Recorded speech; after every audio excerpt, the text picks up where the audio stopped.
जय जोहार। हमारे छत्तीसगढ़ देख रहे हैं आप। मैं हूं आशीष त्रिपाठी। आपके साथ शुरुआत इस वक्त की बड़ी खबर से। रायपुर से आ रही है बड़ी खबर, जहां नक्सल विरोधी दस्ते ने बड़ी कार्रवाई करते हुए नक्सलवादी संगठन से जुड़े पति पत्नी को गिरफ्तार कर लिया।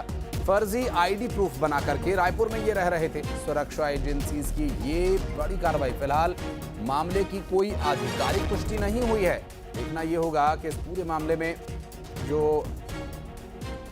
दंपत्ति पकड़े गए हैं या जो पकड़े जाने का दावा किया जा रहा है, इसमें क्या कुछ और तथ्य निकलकर सामने आते हैं। फिलहाल सुरक्षा एजेंसीज की बड़ी कार्रवाई के मामले पर फिलहाल कोई आधिकारिक पुष्टि नहीं की गई है।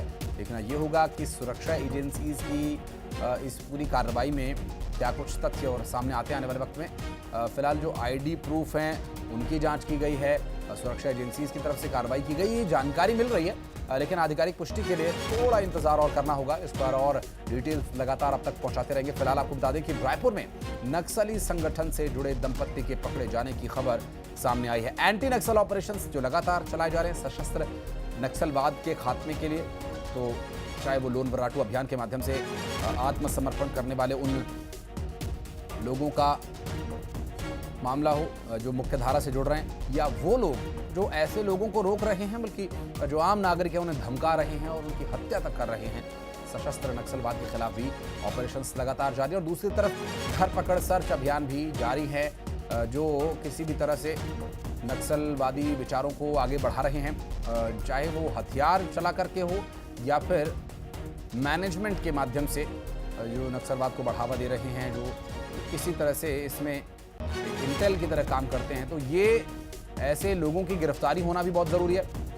ऐसे लोगों के पकड़े जाने से बड़े ऑपरेशंस किए जा सकते हैं और एक समय में ज़्यादा से ज़्यादा नक्सलवाद का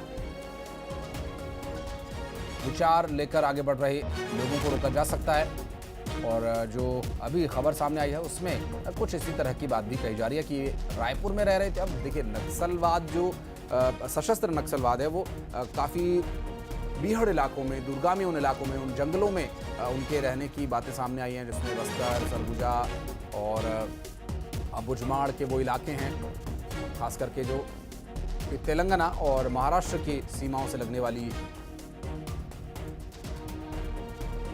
सीमावर्ती जगह है, वहाँ ज़्यादा सशस्त्र नक्सलवाद प्रभावी है। और उन क्षेत्रों में, घने जंगलों में, दुर्गम पहाड़ियों में सुरक्षा बल अपनी जान की परवाह किए बिना कर्तव्य परायणता का परिचय देते हुए लगातार सशस्त्र नक्सलवादियों को उनके अंजाम तक पहुंचा रहे हैं। लेकिन कुछ ऐसे भी नक्सलवादी हैं जो रायपुर जैसे राजधानी और शहरी इलाकों में रह करके किसी तरीके से ये मदद करते हैं। उनकी बात करेंगे हमारे सहयोगी विश्वभरण, इस वक्त मुझे फ्रेम में दिखाई दे रहे हैं। विश्वभरण, अभी जो डिटेल्स मिली एक दंपत्ति के पकड़े जाने की, इसकी डिटेल्स बताइए।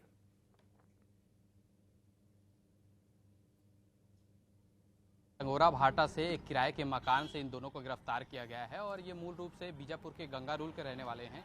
और इनका जो नाम है वो जो दो लोग पकड़ाए हैं उनमें से जग्गू और कमला, ये दोनों जो है वो बीमारी का बहाना बताकर और यहाँ पर जो है वो इलाज कराने के नाम से जो है वो मकान किराए पे ले रहे थे। और 2017-18 से लगातार जो है नक्सली संगठन में एक्टिव थे और ऐसी जानकारी जो है इंटेलिजेंस को मिली थी कि ये यहाँ पर रहकर जो है वो नक्सलियों को सूचनाएं भेजते हैं और इसी के बिना पे जो है वो यहाँ पर जो है पुलिस ने कार्रवाई की है और दोनों को गिरफ्तार किया है। दोनों जो है फर्जी आधार कार्ड के माध्यम से यहाँ पे जो है रह रहे थे और जो यहाँ से कुछ जो प्रारंभिक सूचना हुई है, जो प्रारंभिक पूछताछ हुई है, उसमें ये पता चला है कि जो नक्सली है वो जो है कई लोगों के यहाँ गार्ड का काम कर चुका है, कई लोगों के यहाँ ड्राइवर का काम कर चुका है। फिलहाल जो है पूछताछ जो है वो जारी है और लगातार जो है वो उनसे पूछताछ भी की जा रही है। लेकिन एक बड़ा मामला यहाँ जो है निकलकर सामने आया है और यहाँ जंगोरा भाटा के कई मकान में जो है वो रह चुके थे। लगातार अपनी जो है लोकेशन ये बदलते थे और जहाँ से इनको गिरफ्तार किया गया है, जिस घर से इनको गिरफ्तार किया गया है, वहाँ पिछले महीने ही ये किराए में शिफ्ट हुए थे। तो लगातार अलग अलग किराए के मकानों में यहाँ पे रहते थे और कुछ गुप्त सूचनाएं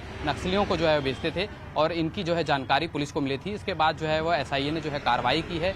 दोनों को जो है कल देर रात गिरफ्तार किया गया है। फिलहाल जो है दोनों से पूछताछ की जा रही है। पूछताछ में क्या और तथ्य सामने आते हैं विश्व, आपसे डिटेल लेने के लिए फिर लौटेंगे। फिलहाल आप रहिएगा हमारे साथ, कुछ और खबरों पर भी डिटेल्स आपसे आगे लेनी है। बढ़ते हैं आगे और अब बात करेंगे कांकेर के पखानजोर से सामने आई खबर की, जहां बांग्लादेशियों के फर्जी दस्तावेजों के सहारे जन्म प्रमाण पत्र बनवाने के मामले का खुलासा हुआ है। जांच में सामने आया कि बांग्लादेश से वीजा पर आए 2022 में एक परिवार ने अपने बेटे के लिए फर्जी प्रमाण पत्र तैयार कर जन्म प्रमाण पत्र हासिल करने की कोशिश की, तो वहीं एक अन्य महिला ने भी फर्जी दस्तावेजों के आधार पर 1990 में जन्म दिखाते हुए जन्म प्रमाण पत्र बनवाने की कोशिश की। दोनों ही मामलों का खुलासा होने के बाद तहसीलदार ने तत्काल कार्रवाई करते हुए आदेश निरस्त कर दिए हैं और पुलिस थाने में रिपोर्ट दर्ज कराई गई है। तो वहीं अवैध रूप से परिवार को भारत में रहने के मामले में भी पुलिस आवश्यक कार्रवाई करने जा रही है।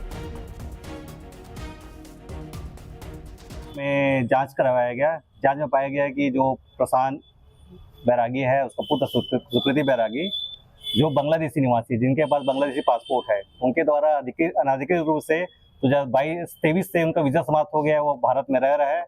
उनके द्वारा फर्जी दस्तावेज प्रस्तुत कर पंचायत का और आंगनबाड़ी कार्यकर्ता का और शैक्षणिक दस्तावेज करके जारी प्रमाण पत्र जारी करवाया गया है, जिसे तुरंत एसडीएम से अनुमति लेकर पुनर्विलोकन कर आदेश को खारिज किया गया है। खेमनारायण हमारे सहयोगी इस वक्त हमारे साथ होंगे। खेमनारायण, पिछले कुछ महीनों से इस तरह की गतिविधियों पर रोक लगाने के लिए प्रयास किए जा रहे हैं, और क्या ये उसी प्रयासों का नतीजा है कि ये मामले का खुलासा हुआ? क्या है डिटेल्स?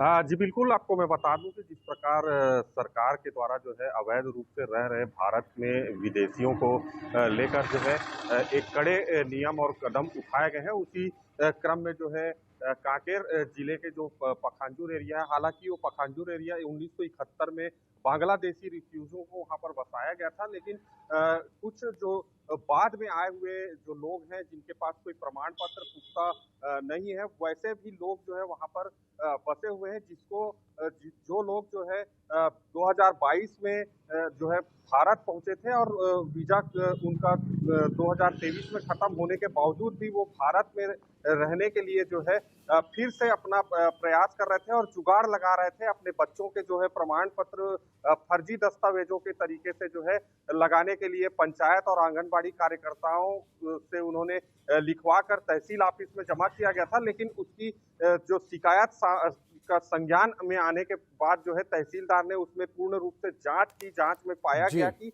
ये निश्चित रूप से, और चूंकि ये विषय बहुत गंभीर है और देखना ये भी अहम होगा कि आगे इस तरह के मामलों में क्या खुलासे होते हैं। आप नजर बनाए रखिएगा। बढ़ते हैं आगे। और A+ ग्रेड हासिल करने वाला छत्तीसगढ़ का सबसे बड़ा रविशंकर शुक्ल विश्वविद्यालय नैक की स्पेलिंग को लेकर मार्कशीट में अब चर्चा पर है। दरअसल ये चर्चा क्यों हो रही है आपको बता देते हैं।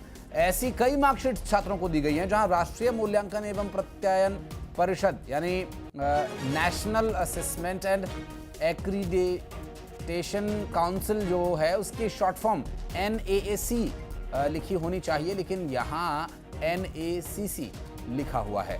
जो मार्कशीट विश्वविद्यालय की तरफ से दी गई उनमें ये मिसप्रिंट है, और शुरू में इस बात पर किसी का ध्यान गया नहीं, लेकिन बाद में जब पता चला तो विश्वविद्यालय प्रबंधन ने इसकी सुधार की प्रक्रिया शुरू कर दी। पुरानी मार्कशीट्स को वापस मंगवा करके अब नई मार्कशीट्स दी जा रही हैं, और अब इस पूरे मामले में हालांकि अभी तक किसी की कोई जिम्मेदारी तय नहीं की गई है और ना ही किसी तरह की कोई कार्रवाई ही की गई है, और ना ही इसके बारे में विश्वविद्यालय प्रबंधन सामने आकर कोई सफाई दे रहा है। नैक का जो स्पेलिंग है NAAC है, वो आज NAAC होना चाहिए, वो NACC हो गया। तो ये जो गलतियां लगातार विश्वविद्यालय द्वारा होती आ रही है, उसका छात्र का परेशान होता है। छात्र की मार्कशीट में गलती होती है, आप छात्र को यूनिवर्सिटी जाके वहाँ पे सुधार करना पड़ेगा। तो विश्वविद्यालय और अधिकारियों को ये सोचना चाहिए कि उनसे ये गलती लगातार क्यों हो रही है। छात्र लगाएंगे। देखिए, इसमें कहीं ना कहीं विश्वविद्यालय की बहुत बड़ी गलती है, क्योंकि जिनने नैक की टीम ने उनको A+ ग्रेड दिया है, उन्हीं के नाम में जब वो गड़बड़ कर सकते हैं, फिर वो छात्रों के लिए क्या सोचते होंगे और छात्रों के भविष्य के साथ कितना खिलवाड़ करते हैं वो आप देख ही सक रहे हैं। इसके चक्कर में छात्रों को 50 किलोमीटर 80 किलोमीटर दूर से आके एक मार्कशीट सुधरवाने के लिए अपना टाइम गंवाना पड़ेगा, जिससे उसकी क्या बोलते हैं शिक्षा और उसका समय दोनों बर्बाद होगा। जो प्रदेश का सबसे प्राचीन और पुराना विश्वविद्यालय, जहां 200 से अधिक कॉलेज जुड़ी हुई है, वहां NAAC के बजाय NACC कर दिया जाता है। सबसे बड़ा चिंता का विषय है। इसका सबसे बड़ा शिकार छात्र होते हैं जो 150, 200, 250 किलोमीटर से। और विश्वभर हमारे सहयोगी इस वक्त हमारे साथ जुड़ गए, उनसे बात करेंगे। विश्व, अभी जो ये स्थिति बनी हुई है छात्रों के लिए, तो ये परेशानी का सबब है ही। प्रबंधन क्या कह रहा है इस पर? प्रदेश के सबसे बड़ा रविशंकर शुक्ल विश्वविद्यालय ने जो गलती की है उसका खामियाजा जो है वो हजारों छात्रों को भुगतना पड़ेगा। क्योंकि जो नैक की टीम इस विश्वविद्यालय को A+ की ग्रेडिंग दी थी, उसी नैक की स्पेलिंग में इसने गलत कर दी है और मार्कशीट में जो छात्रों को मार्कशीट दी गई है उसमें NAAC की जगह NACC लिख दिया गया है, जिससे जो है वो अब इनको जो है बदलाया जा रहा है। अब इनको बदलाने के लिए यूनिवर्सिटी जाना पड़ेगा छात्रों को और वहाँ जो है चक्कर लगाने पड़ेंगे। और इसके अलावा जो कई सारी ऐसी अंक सूची हैं जो अभी बांटी नहीं गई हैं, उनको जो है वो नष्ट किया जाएगा और नई जो है अंक सूची बनाई जाएगी। तो एक गंभीर मामला है और इसको लेकर जो है छात्र जो है वो काफ़ी नाराज भी हैं कि जो गलती है वो विश्वविद्यालय प्रबंधन ने की है, लेकिन विश्वविद्यालय प्रबंधन कुछ बोल नहीं रहा है, इस पर चुप्पी साधा हुआ है, चुपचाप इस मामले को दबाने में था। लेकिन ये मामला जैसे ही खुलकर आया, और ये सिर्फ कुछ छात्रों की बात नहीं, करीब 5000 से ज़्यादा छात्रों की अंक सूची में ये गलती पाई गई है। और आज इसी को लेकर जो NSUI के कार्यकर्ता हैं वो विरोध प्रदर्शन करेंगे। वो जो है कुलपति और कुल सचिव के पास जाकर उनको ABCD का एक चार्ट जो है वो भेजेंगे और उनको बताएंगे कि आखिर सही स्पेलिंग क्या होती है। तो पूरा मामला जो है वो तूल पकड़ता जा रहा है, क्योंकि प्रदेश का सबसे बड़ा विश्वविद्यालय है, इससे करीब 250 से ज़्यादा जो कॉलेज हैं वो संबंध है और एक पुरानी यूनिवर्सिटी है और जिम्मेदार यूनिवर्सिटी है और उसको जो है A+ की ग्रेडिंग भी मिली है। अगर इतनी ग्रेडिंग उसको मिली है तो ऐसी गलती की उनसे जो है वो आशा नहीं की जाती थी। अब लेकिन जो है वो गलती हो गई है, लेकिन प्रबंधन इस पर खुलकर कुछ बोलने को तैयार नहीं है। वो चुपचाप इस गलती को जो है वो पटाक्षेप करना चाहता है, उसमें जो है वो धूल डालना चाहता है। लेकिन अब ये गलती सामने आ गई है। अब इसमें जो है छात्र काफ़ी नाराज हैं, क्योंकि उनको जो है वो वहाँ चक्कर लगाने पड़ेंगे और देखना पड़ेगा कि कैसे उनकी जो मार्कशीट है वो फिर से सुधरे। तो लगातार जो है ये मामला जो है अगर वो सही सामने आ रहा समय है। पर ये मार्कशीट वापस लेकर के नई मार्कशीट इशू कर दी जाती हैं, तब भी एक तरह से इसे जल्दी निवारण मामला माना जाएगा।